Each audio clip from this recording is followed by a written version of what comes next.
Welcome, I'm Paul, this is Dave.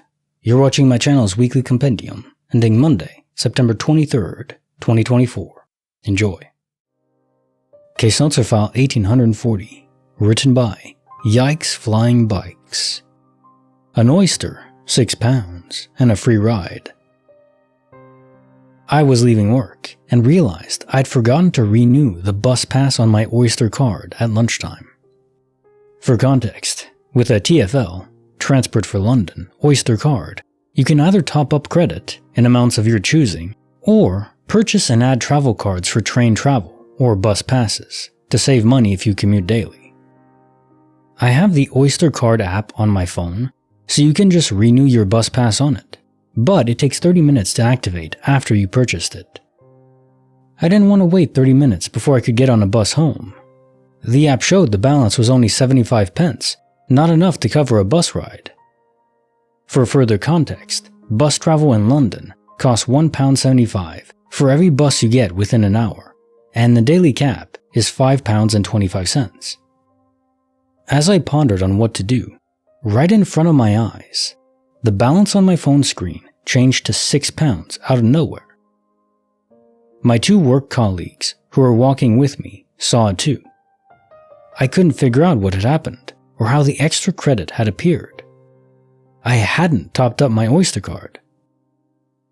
I got on 2 buses home on my Oyster card with no problem, and the balance still showing as £6 on the phone app. I got to the last interchanging bus stop on my journey.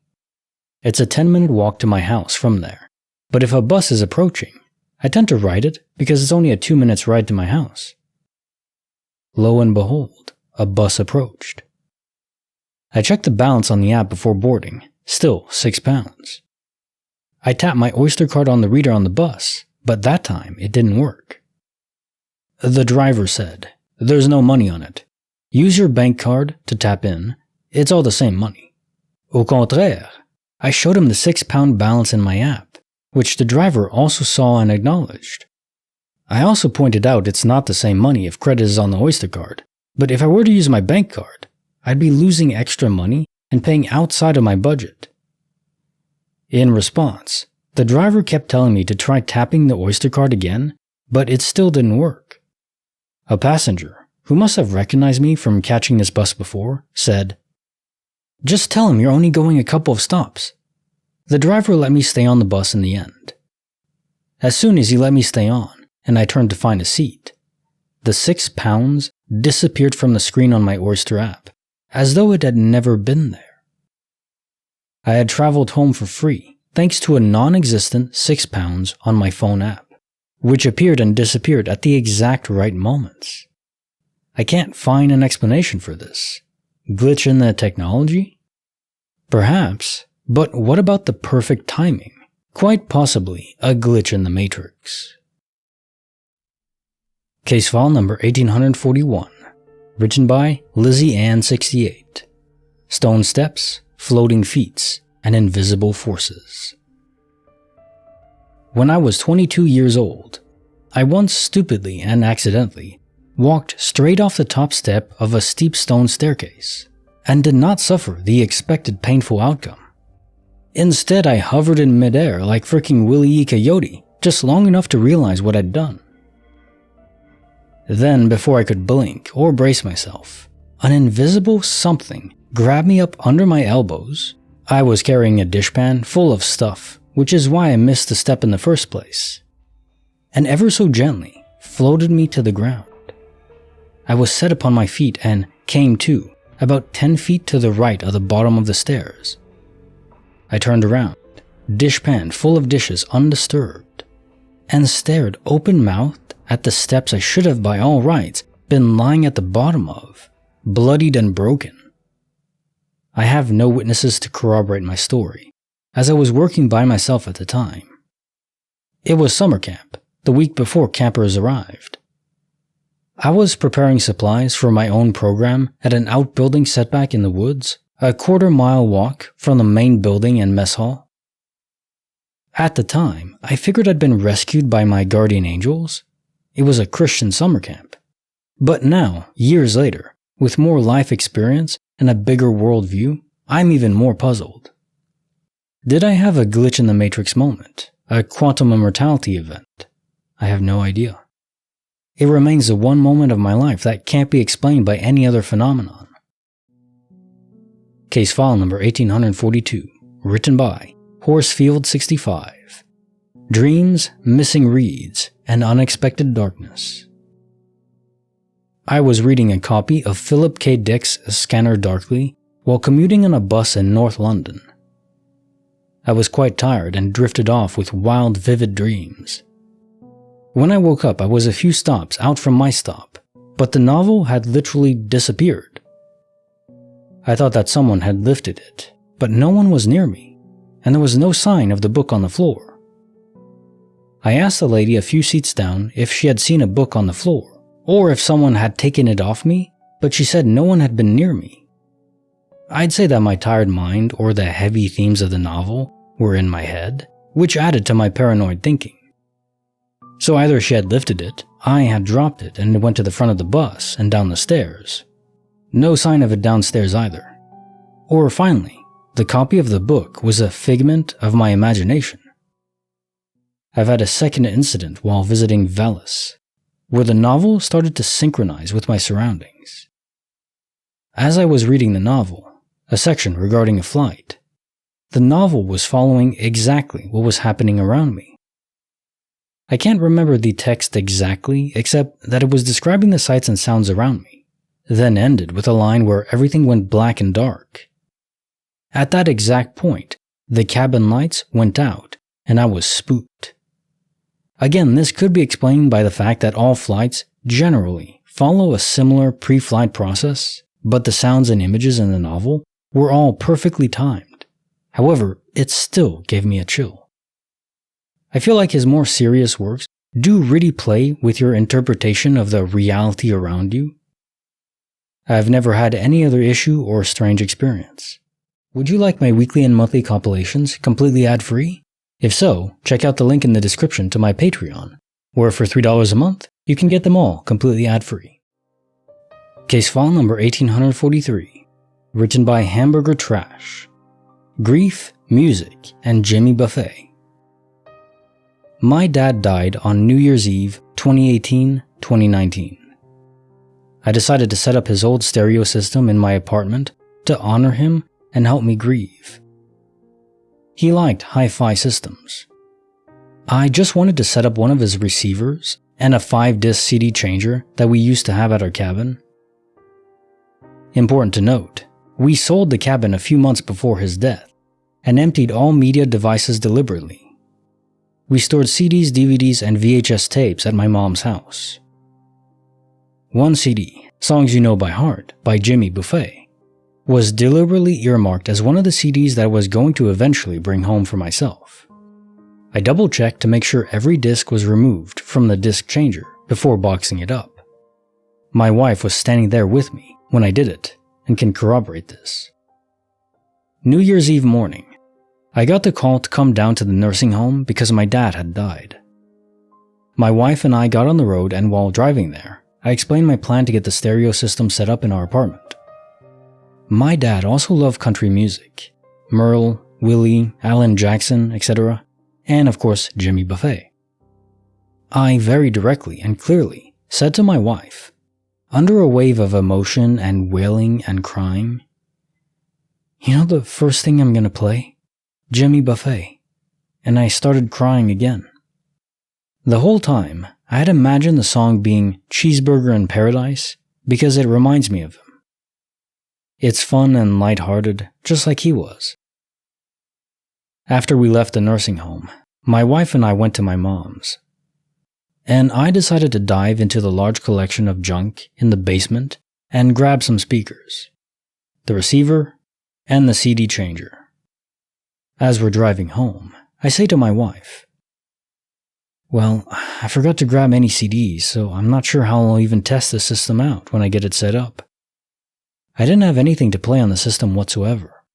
Not a single CD in my apartment at the time, since they were all still at my mom's. I get home with all the equipment at like 1 a.m.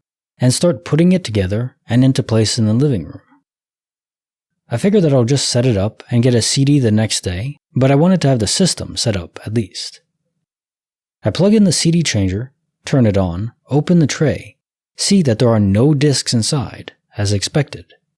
I close the changer, and after it went back into its housing, it automatically cycled the discs, looking for one to play. I heard a sound in the unit, like a disc plopping into place, and then it registers that there is now a CD in the changer, and the CD started to autoplay. What song plays? Cheeseburger in Paradise. I lost my crap and started bawling uncontrollably. My wife thought I got hurt or something. It turns out that my dad owned 2 copies of Songs You Know by heart, and one of them was now in the CD changer. The first track on this album is Cheeseburger in Paradise. That was my dad without a doubt, supplying me with the Jimmy Buffett that I needed to test out his stereo equipment. Case file number 1844, written by Mental Tilmut. Unexpected round, confusing scoreboard, and a glitch in time. My daughter, 14, had her first volleyball game today. The first round, the opposing team won. The second round, my daughter's team won and they tied, or so I, 40 female, thought. Halfway through round 3, my other daughter, 12, who accompanied me to her sister's game, asked me what round we are in. I tell her we are in round 3.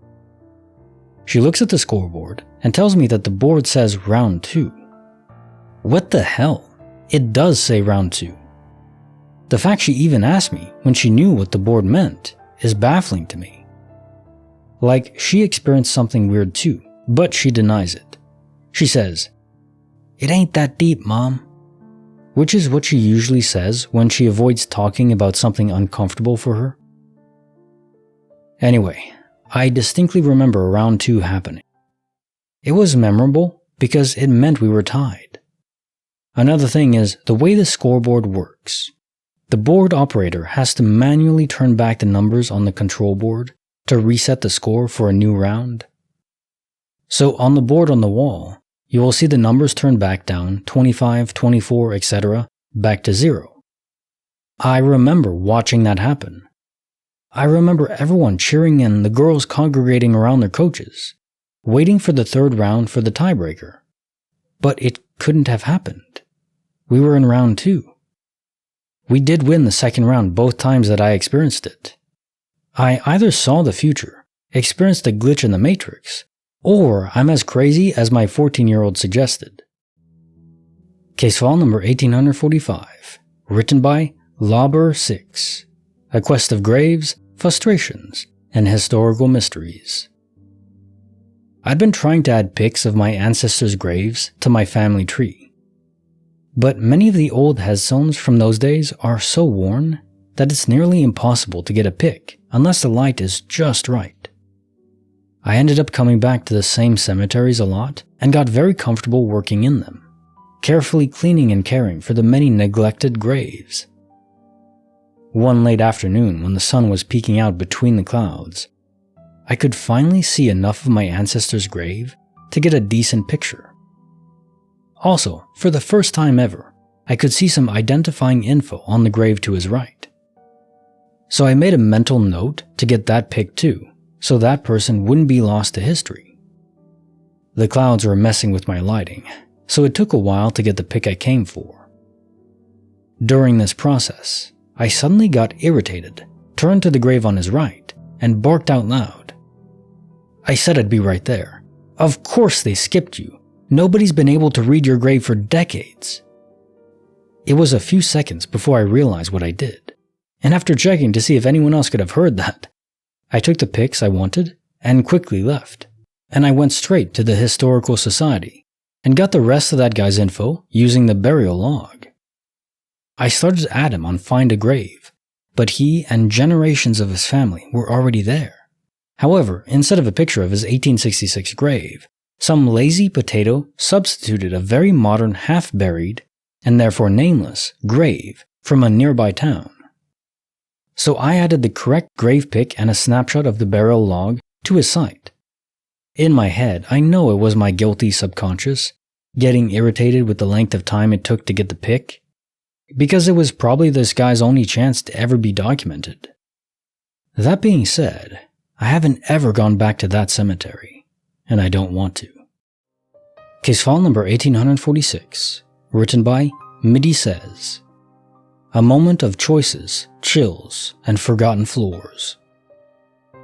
We were on a class trip to a local attraction, and were given some free time to roam about, but we had to travel in pairs.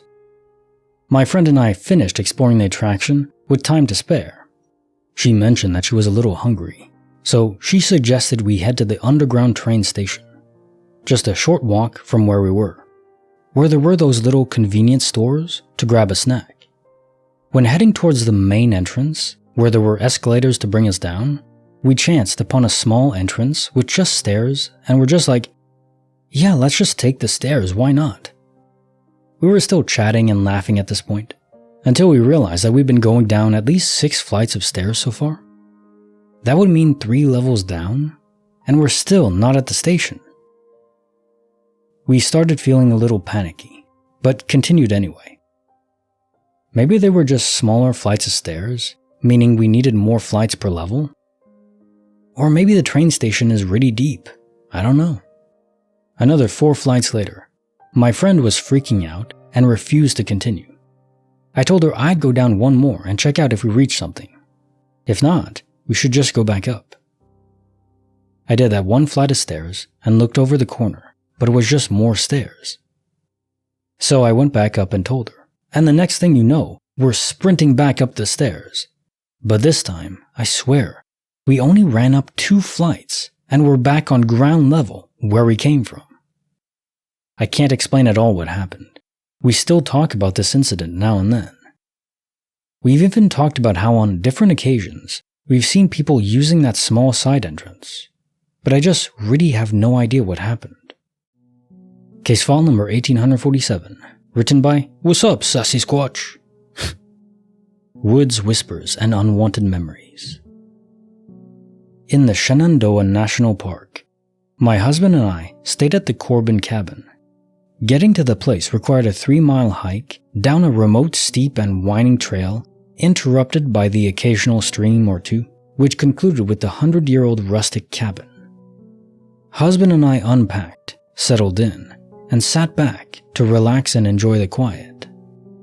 I rested on the floor. Suddenly, I found my body curled into a birthing position, and a sudden sense of lethargy washed over me.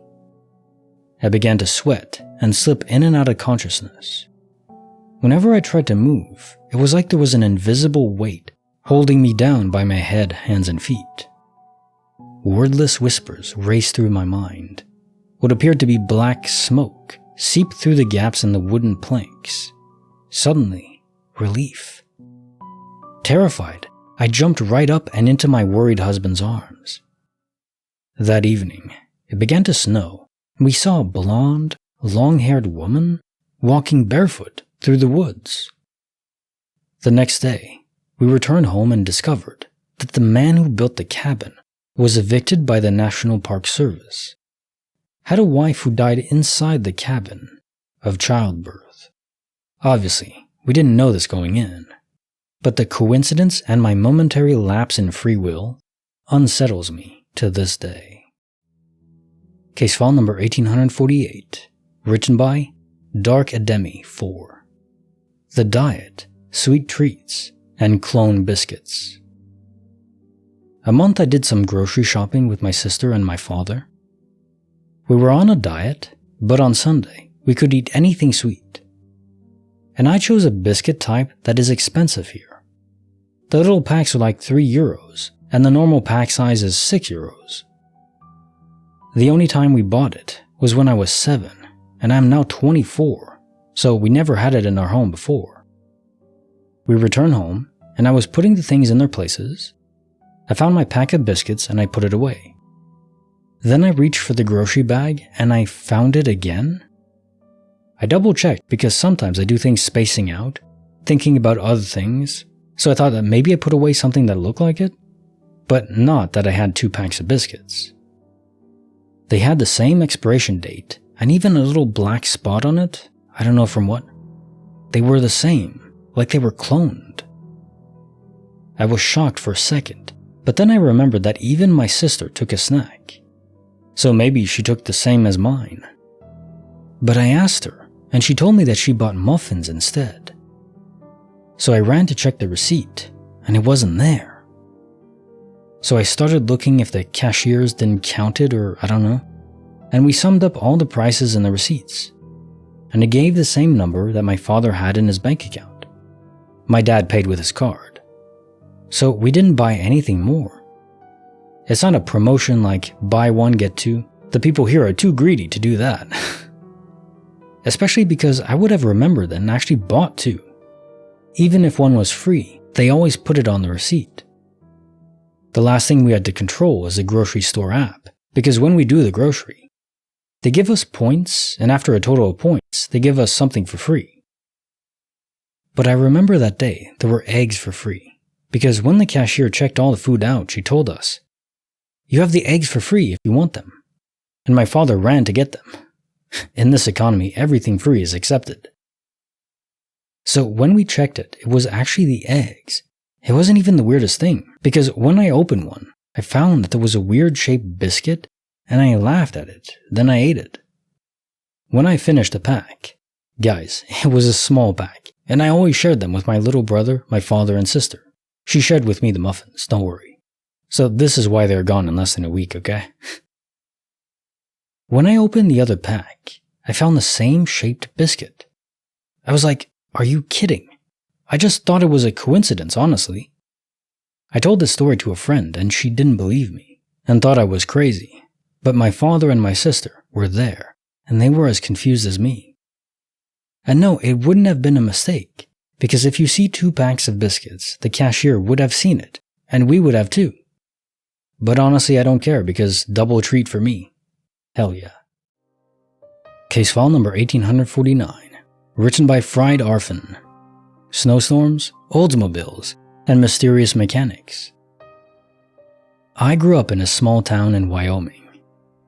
My grandparents were snowbirds who spent winters in Phoenix and summers in Jackson Hole. They had a great place whose backyard was essentially the Tetons. We would usually do Thanksgiving in Jackson, as it was the last holiday before my grandparents left for the warmer weather and for skiing. Because Yellowstone closed for the winter, you'd have to go a long way around. One year, we climbed onto the Oldsmobile diesel station wagon, you know the one with the bomber seats in the back, and headed out. Halfway through the journey, we ended up in a blizzard of epic proportions. Unbeknownst to my parents, they had closed the highway we were on after we passed through. Living in Wyoming, you kinda get used to these storms, and my old man was used to driving in this sort of weather. That is, until the Oldsmobile ran into mechanical difficulties. I can't remember if it was too cold for diesel or if there was some other mechanical issue, but we were stuck on the side of a road in the middle of a blizzard, and the temperature was dropping.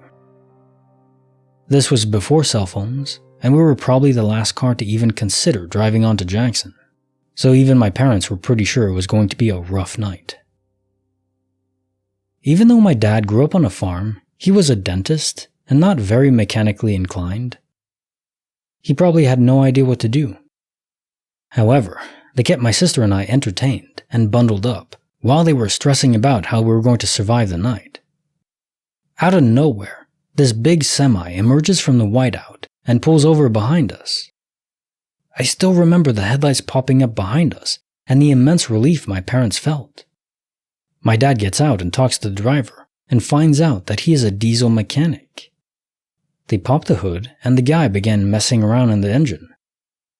The Oldsmobile eventually started and he followed us all the way into Jackson to make sure we made it safely. My dad tried to pay him and he would have none of it. My mom swears that he was an angel sent to save our soon-to-be popsicle butts.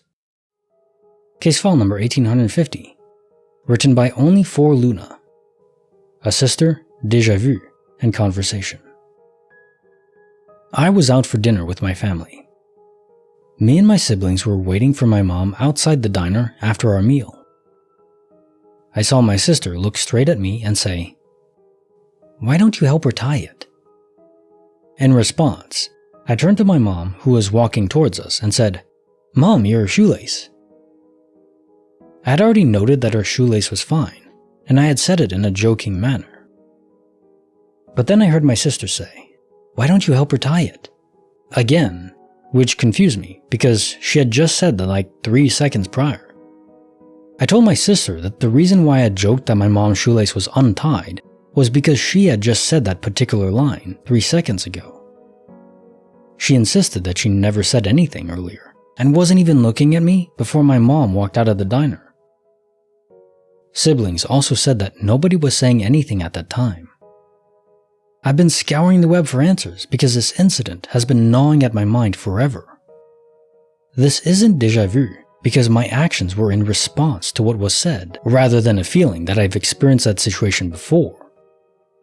I read that my brain might have altered the sequence of events.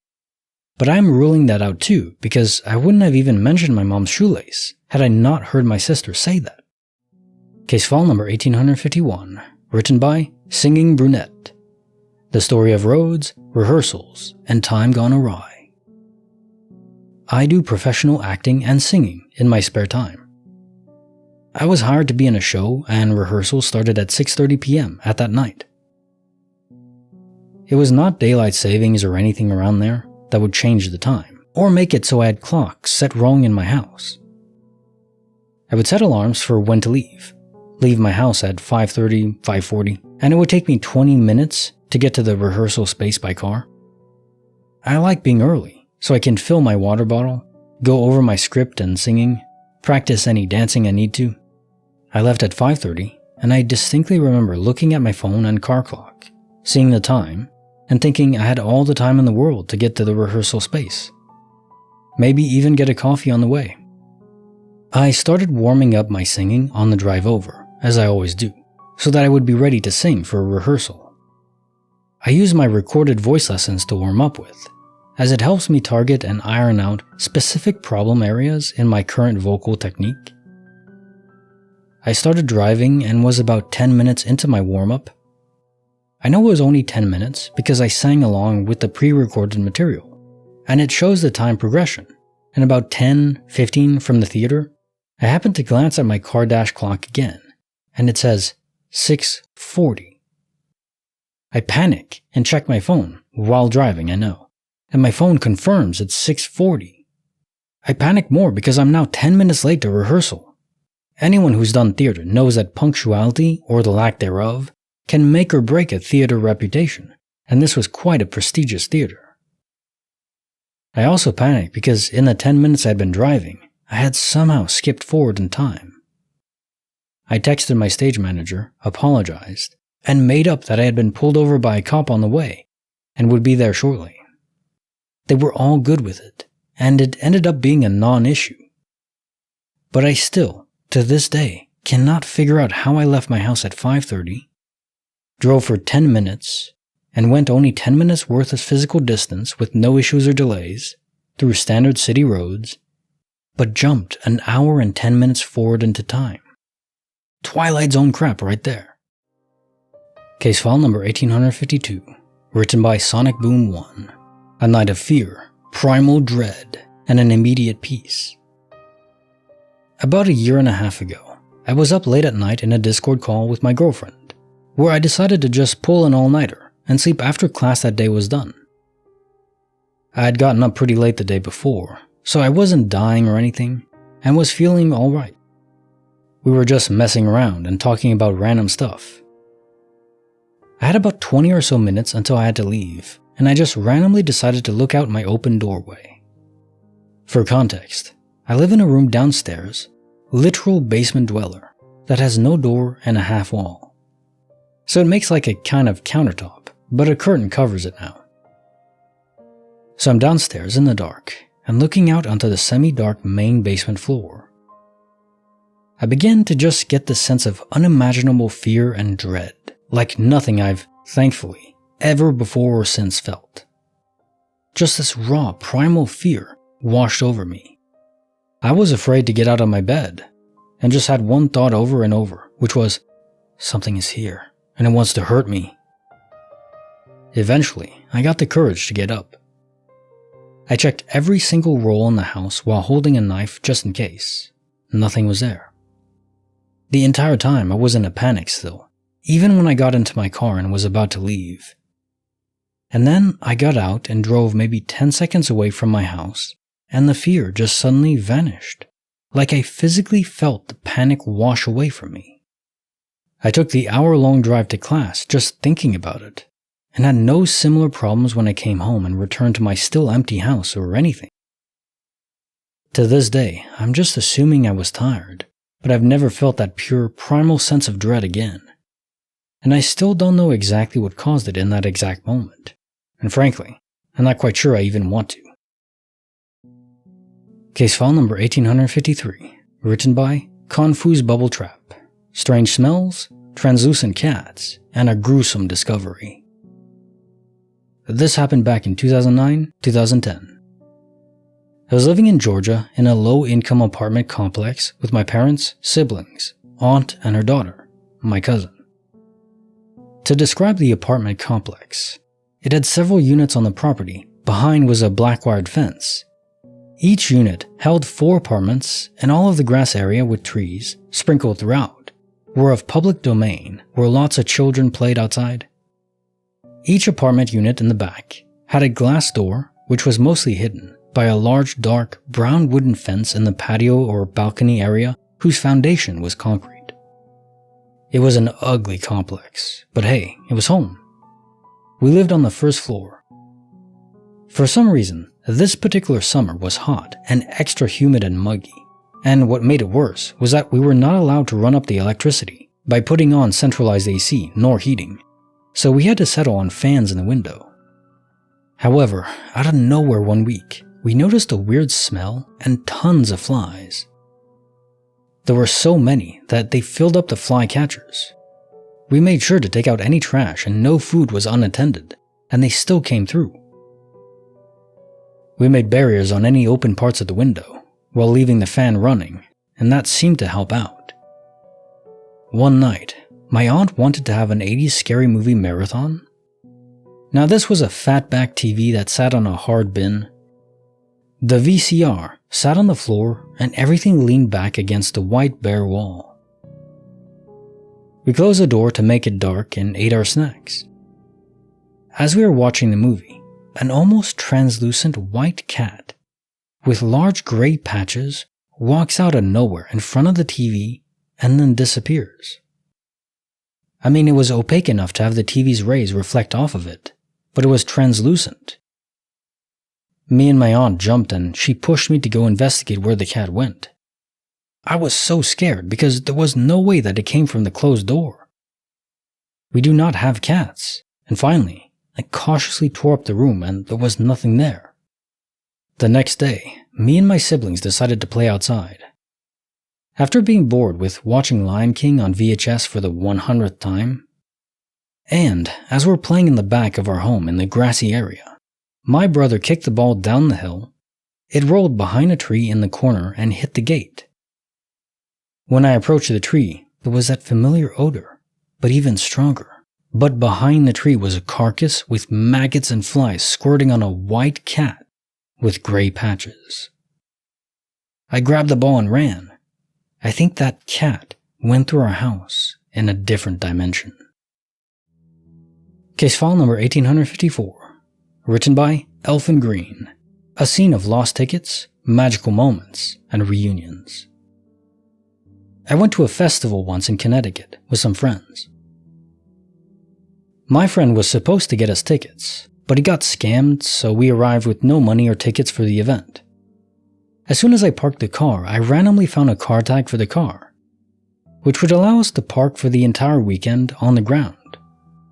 So we decided to stay and try our luck to see if we could figure out how to scrounge up tickets inside. Stay with me. We slept in the car that night and got up early the next day to ask if there was room for us to volunteer. Luckily, they needed extra help. Our job? To stand at the front of a parking lot and ask guests of the event to not park there, as their cars would be towed. Our shifts were 8 hours the first day, and that was it. Somehow we managed to get in for almost nothing. It was absolutely wild.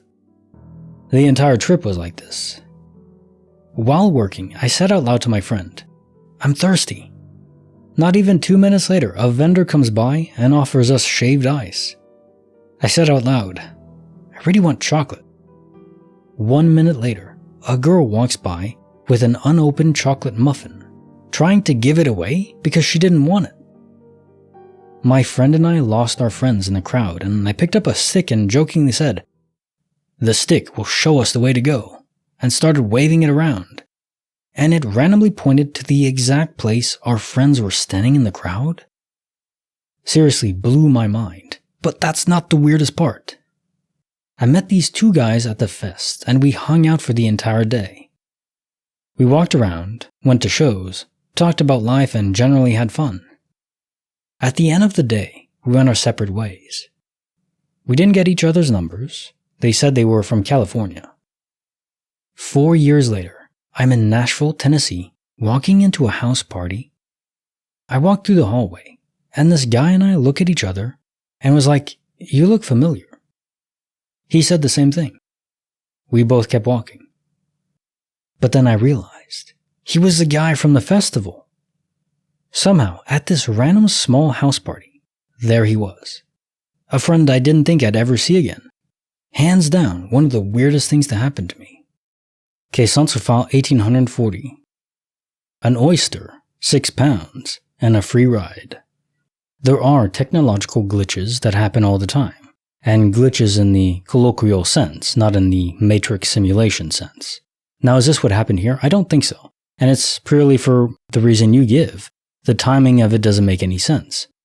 The only way it could be mundane is if someone was paying attention to you, stalking you, and also had access to the Oyster card system, and was able to effectively fake money in your account, but it only worked for a small amount of time, and by the time you got to the bus, it didn't work because the funds were showing, but they weren't really there. It could just be a game master that was like your guardian angel trying to get you home safely. Personally, I think it's the latter. I don't think it was some random stalker hacker that just helped you through technology. It's so random.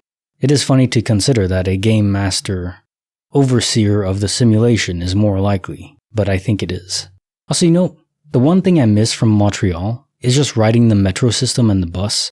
They also had the same sort of, was an Opus card, I believe, in Montreal, where you just load money on it, tap it on whatever turnstile there was or at the bus, and just hop on. It's fun, riding underground with no sunlight, just cruising around underneath the streets and everything. There's something very grounded about that. Caissons file 1841. Stone steps, floating feats, and invisible forces. Ah yes, the coyote running from, was it Bugs Bunny? I forgot, I know it's a Looney Tunes thing where there's a coyote running from a bunny, I believe, or something to that effect. And when he'd reach the edge, he'd always fall off, but before he did, he would be stuck in midair, and he'd only start falling when he looked down. Brings back good memories, have to admit that. There's nothing else I can think of, rather than a guardian angel, game master, that literally froze time within the small sphere around you, so you wouldn't fall, and then just gently lowered you. Anti-gravity technology, but it's really, I don't think it was an alien that had that technology. No, I think it was a guardian angel. And maybe they have more power than most realize. I mean, if you think about it, why wouldn't they? If it's a simulation, then they should have almost any sort of power imaginable. Freezing time, stopping time, manipulating matter inside of the universe in order to just gently guide you down. All sorts of wacky things. Maybe they're not limited in software in what they can do, but it's more about what they're allowed, permitted by the employers to do. Caissons file 1842. Dreams, missing reeds, and unexpected darkness. I've never read Philip K. Dick's Scanner Darkly. I believe there's a movie about that, right, with Keanu Reeves? I never saw it either. I should watch that. Now, is this a case of simple mind over matter? You were so intently reading this book, and the other one regarding the airport, which I also haven't read, that your mind was simply conjuring things to see, but they weren't real. If I had to guess, that would be the case. Because I'm not of the mindset that our brains can physically alter the universe, but I do believe we can alter our perception of it. That is not difficult at all to do. Well, not difficult in the sense of plausibility, but it's still difficult to actually pull it off if you wanted to will yourself to just see something that isn't there. But sometimes the subconscious has a mind of its own. Now time for the joke of the day, and this week is going to be just jokes. How is Donald Trump going to ensure the shutdown of the Department of Education? By renaming it Trump University. Oh man. Again, I'm not really even political. I don't really care about one or the other president in this election cycle, but this is funny because, it's just a good joke. Trump does have a university and apparently it failed or was a scam or something. I don't know too much about it, but I do know that it's a funny parallel. Sometimes jokes just line up. Okay, Census File 1843. Grief, Music, and Jimmy Buffett. So first off, I'm sorry for your loss. I know it's been a while, but it is still sad. Regardless of quantum immortality and all that, yeah. Even if you know that your loved one is probably still alive in a different universe, they're not here with you. And that's what really matters. You can't feel yourself in a different universe. Only this one.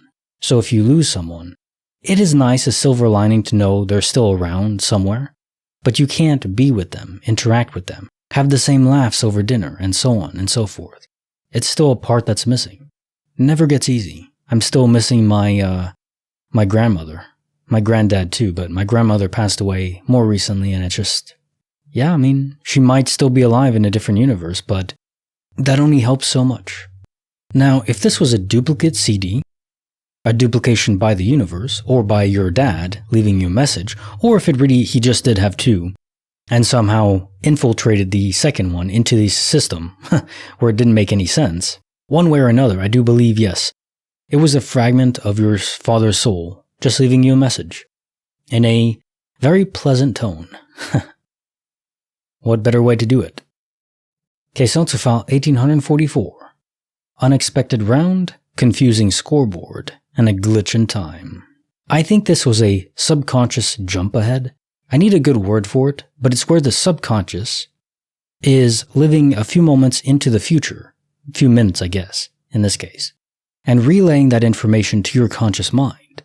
Your subconscious was ahead in time, in this buffered reality.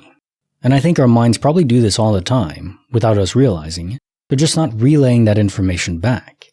I think the relay process has to be triggered by the simulation itself. And how far ahead reality is buffered, I have no idea. There are some stories where it seems like it could be days ahead. What is going to happen in this universe is set in stone, but not because we didn't choose it. We chose it and we're just experiencing the replay, at least most of the time. And so your mind is split in two, and information just drips down, like water through a sieve. It's not supposed to be a sieve most of the time, so when it is, you just get this jumble of confusion, because it is reset back. But only your conscious mind. It was all perception. The other possibility is it was actual clairvoyance, really seeing into the future, a possible future. I prefer the buffer hypothesis, because that invalidates free will less. If we're seeing into the future, probable futures, that is still a weighted jive with free will. But if you get really far in the future, it becomes harder for that to fit, because there's just too many variables to be predicting even a day in advance. Okay, Census File 1845. A Quest of Graves, Frustrations, and Historical Mysteries. So I've spent my fair share of time in cemeteries. More as a teenager. I haven't been to a cemetery in many years now. I've never felt like I was momentarily possessed by a spirit that was lingering there or resting there. And in this case, it didn't seem malicious. It was almost like an inside joke. But if that happened to me, no, I would not be going back. Because you just never know who you're going to get possessed by. Do you want to get possessed by some drunkard who was a malicious person? What if a fragment of his personality lingers behind inside you? I don't want to risk that. again, I don't think it's very likely for this to happen to someone. I think it was simply the right location with the right objective you had in mind to photograph these graves. It was like the opportunity of a lifetime of the afterlife for that spirit. Now time for the joke of the day. I got the words Yakuza and Jacuzzi mixed up. Now I'm in hot water with the Japanese mafia. At least it's cozy until you lose your head. Caissons felt 1846. A moment of choices, chills, and forgotten floors. This is like Penley's stairs or something to that effect, where it can be effectively an infinite loop in geometry without being consciously aware of it from the third dimension. So this was like a dimensional manipulation. But from what? A game master trying to mess with you? That doesn't seem right. I don't think spirits have this ability either. So I don't think it was an intentional manipulation. I think this wasn't supposed to happen and was reset as soon as you left. I don't think they could reset it while you're occupying that space though. So you had to leave before it could be fixed. That doesn't make it any less trippy though. And as always, I'm glad it was a quack standard where you had a friend to witness with you, so you're not thinking, oh, I'm crazy. No. You had a friend, it's okay, it really did happen, but the universe is weird. That's all. Just leave it with that. The universe is weird and not as concrete as we think it is. Although when you get to quantum mechanics, it's not concrete at all, but we don't have to go there. Caissons found 1847. Woods, whispers, and unwanted memories. So again, this is a case where you are taken over by the fragment, the echo, the spirit of someone who died nearby. Have pregnancy and there was a complication with the birth and she ran out trying to seek help, barefoot in the woods. Whatever it was, I don't think it was a positive memory, a positive echo. Not malicious. There's a difference between malicious and negative. I think this was a negative loop. You know, it does make you wonder, is there a way to free these souls from a negative loop? Does finding their remains and burning them with salt actually work? Is that just a trope from Supernatural and other works of fiction? I don't know. I would hope there's a way, but I have no idea. These spirits are pretty infrequent. It's hard to find them. Started watching a show.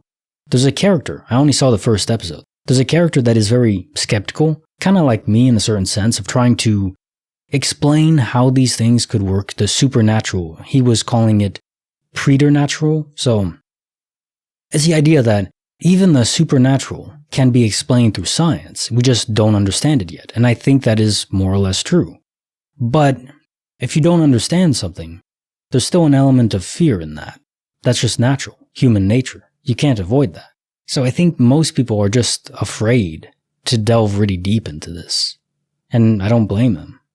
Caissons found 1848. The diet, sweet treats, and clone biscuits. Well, simply put, the black mark and the oddly shaped biscuit, I think, is concrete evidence that this was a duplication event. You didn't just accidentally buy two, and they just happened to have the exact same structure, mark, and weird cookie or biscuit inside of it. No, of course not. This was a duplication event. And in a great way, you just stole a pack of biscuits from the you in a different universe. Yay! Although, I find it funny that you find it so extreme to eat a whole pack of biscuits in a week. Are you kidding me? I'll eat a whole pack in a day if I buy snacks. That's why I try not to buy too many snacks like Oreos or Doritos because they won't last long. 2 days at the most, and that's pushing it. I just have no self-control when it comes to snacks. Now time for the joke of the day. Look, I don't want to sound conceited, but when I left the hotel, I'm pretty sure the receptionist was checking me out. Yeah, ask for a number, and that'll go well. Case file number 1849. Snowstorms, Oldsmobiles, and mysterious mechanics. Okay, so a guardian angel coming down to help you? Could be. Could just be a good Samaritan that just happened to be in the area. If it was a guardian angel, the question then I have is, it's pretty clear there's enough stories where guardian angels are acting to help someone without assuming a material form. So why do they have to assume a material form sometimes? Is that just a preference? They only act without one in cases of emergencies. No, I don't. I think there's cases where they've acted where it wasn't really an emergency. So that's something I can't quite square. And it might just be that this is a case of a good Samaritan that just happened to be in the right place and time. Maybe. I'm not clear on this one. But it's a tremendously good thing that it happened because, yeah, being stuck on the side of the road in a blizzard with no power. Oh man. Becoming meat popsicles. Indeed. No thank you. Question to file 1850. A sister, déjà vu, and conversation. So yeah, another case of subconscious jump. Your subconscious was ahead, just 30 seconds or so, and drips of it were feeding back into your conscious mind when it wasn't supposed to, and you got confused by current time and future time. And yeah, you really did hear your sister. No one else did out of place because they weren't in that time.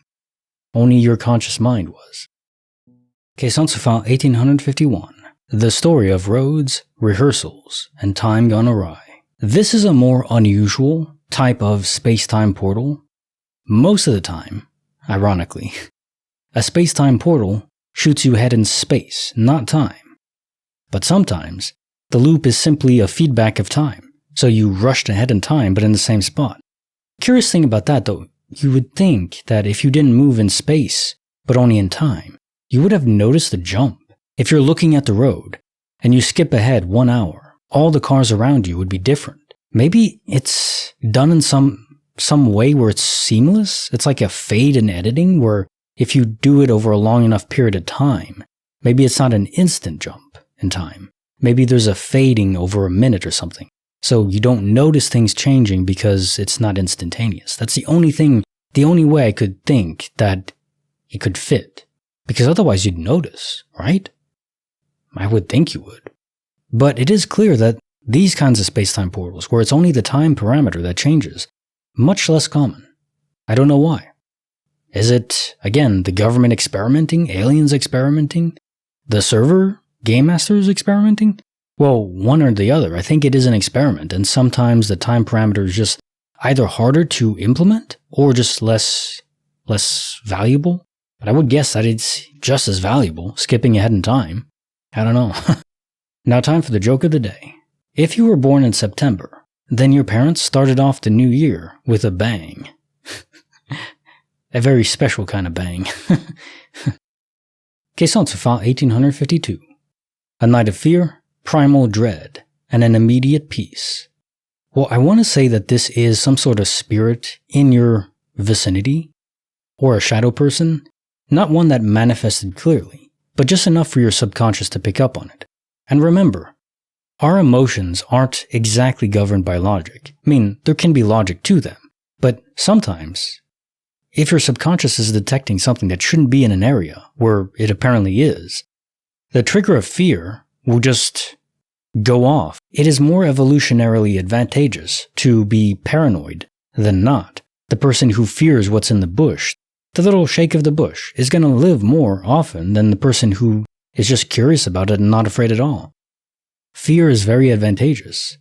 I think you're programmed to have more fear over unusual ripples in the local area. You weren't consciously aware of them. It was just your subconscious. It wasn't quite like a shake in the bush, but it was still the same principle. So I think something was there, not necessarily malicious, just you don't know what it was. Your subconscious didn't, and just said, fear, to get you to leave. Curious that when you came back, it never triggered again. So was it just a transient spirit? I mean, it should be bound to a location, so maybe it'll repeat at some point. Question to file 1853. Strange smells, translucent cats, and a gruesome discovery. Yeah, this one is indeed very gruesome.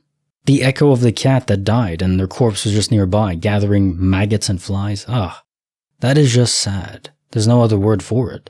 But it does offer evidence that yes, at least some pets, some animals do have souls. And if they die, just like us, a tiny fragment is left behind, or can be. Question to file 1854. A scene of lost tickets, magical moments, and reunions. That does seem like a very interesting festival, but one note that I want to make. I don't think you were able to manifest matter again. I think your mind was simply relaying messages to the game master that was in charge of making your day a pleasant one. So you thought, okay, I want chocolate.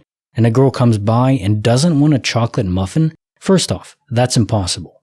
There's no one in the history of the earth who's thought on their own organically, I have a chocolate muffin and I don't want it. Never happened. Cannot happen. It's impossible. Completely. Unless a game master can somehow influence someone to not want something. That's the only explanation I can offer for that. Because otherwise, that's the most unexplainable thing I've ever read. Not wanting a chocolate muffin? Get out of here. No way. Now time for the joke of the day. The doctor told me my prostate was good. I was deeply touched. Yes, very deeply. Gross. Like the video, subscribe, hit the bell. Kinetic Symphony signing off.